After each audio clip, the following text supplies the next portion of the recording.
কেউ কথা রাখেনি। ৩৩ বছর কাটলো, কেউ কথা রাখেনি। ছোটবেলায় এক গোষ্ঠী তার আগমনী গান হঠাৎ থামিয়ে বলেছিল, শুক্লা দ্বাদশীর দিন এসে অন্তরাটুকু শুনিয়ে যাবে। তারপর কত চন্দ্রভূক অমাবস্যা কেটে গেল, সেই গোষ্ঠী আর এলো না। ২৫ বছর প্রতীক্ষায় আছি।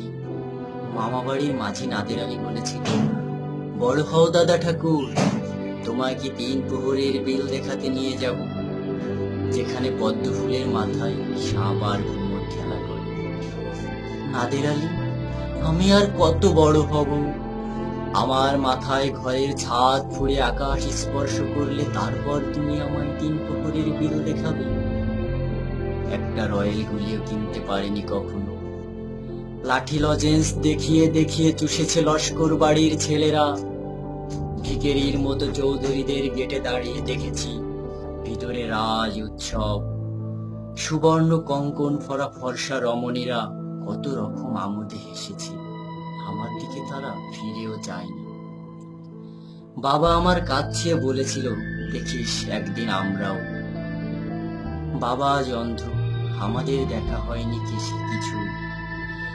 সেই রয়েল গুলি, সেই লাঠি লজেন্স, সেই রাজ উৎসব আমায় কেউ এনে দেবে না।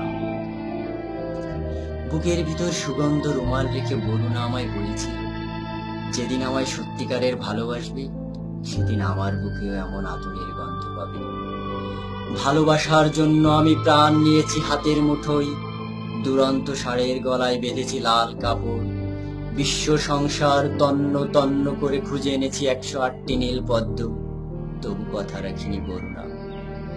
তার বুকে শুধু মাংসের গন্ধ, এখন সে যে কোনো নারী। কেউ কথা রাখেনি।